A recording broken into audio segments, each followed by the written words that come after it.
మొన్న 5.5-6 వయసున్న పొల్లగాళ్ళు ఏం చేస్తారులా? పొద్దున బడికి పోతారు, పొద్దుకి వచ్చినాక రాసేది ఉంటే రాసుకుంటారు, అటంక సంచడబడేసి ఆటకు మళ్ళీ రంటే మళ్ళా అయ్య వాళ్ళు పిలిచిందాక ఇంటికి రానే రారు. గిట్లా 5 ఏళ్ల వయసున్న పొల్లగాళ్లకు ఇది తప్ప ఇంకో రోకే ఉండదు. కానీ ఓ తమ్ముడు మాత్రం చిన్న వయసులనే పెద్ద పెద్దోళ్ళు మెచ్చే పని చేసిండు. మరి తమ్ముడు చేసిన గొప్ప పని ఏందో మనం కూడా అరుచుకోవాలి కదా. చలో నడువురి.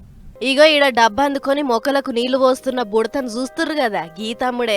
పేరు విశ్వామిత్ర చౌహాన్. గట్టిగా లెక్క పెడితే 6 ఏండ్లు లేవు గాని తమ్ముడు చేసిన పనికి పెద్ద పెద్దోళ్ళు పరిశాన్ అవుతుర్రు. ఇంతకు అసలు ముచ్చట ఏంటిదంటే, ఖమ్మం జిల్లా చుంచుపల్లి మండలం హౌసింగ్ బోర్డులుండే జయరామన్న కొడుకే గీ తమ్ముడు. ఇప్పటికీ 1000 మొక్కలు నాటిండట, 10,000 మొక్కల దాకా పంచి పెట్టిండట. ఆగో గండ్లేముంది, మస్తు మంది చేసిర్రు అని తీసి పారేకుర్రి. ఎందుకంటే చిన్న పొల్లగాడు, అది కూడా ఆడుకునే వయసులో పర్యావరణం మీద గింత పాయరం చూపించిండంటే తమ్మునికి చెట్ల ఇల్వేందో తెలిసినట్లున్నది. అందుకే గిట్ల చేస్తుండు అని దాఖల మంత్రి రాజు నరసింహ సారు మస్తు మెచ్చుకుండు. అటు తమ్ముడు పెద్ద పెద్దోళ్లకు మొక్కలు వంచిండు. గిట్ల 5 ఏళ్ల వయసులో 60 ఏళ్ల వయసున్నోళ్ళ కంటే గొప్పగా ఆలోచన చేసిండని వండర్ బుక్ రికార్డోళ్ళు తమ్ముని మస్తు తారీఫ్ చేసిర్రు. అవార్డులు ఇచ్చి ఇసొంటి ఇంకెన్నో చేయాలని మెచ్చుకున్నారు.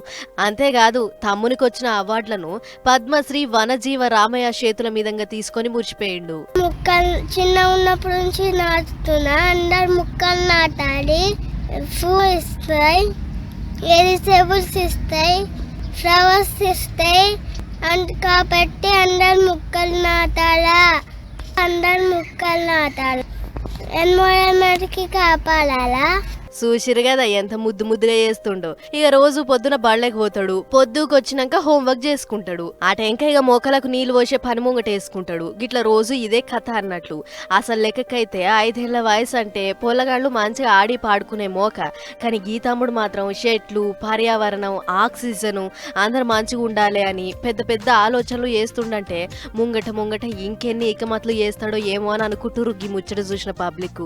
మొత్తానికి పిట్ట కొంచెం కూతగన అన్నట్లు తమ్ముని వయసు చిన్నదే గాని చేస్తున్న పని మాత్రం చాలా పెద్దది. ఏమంటారు?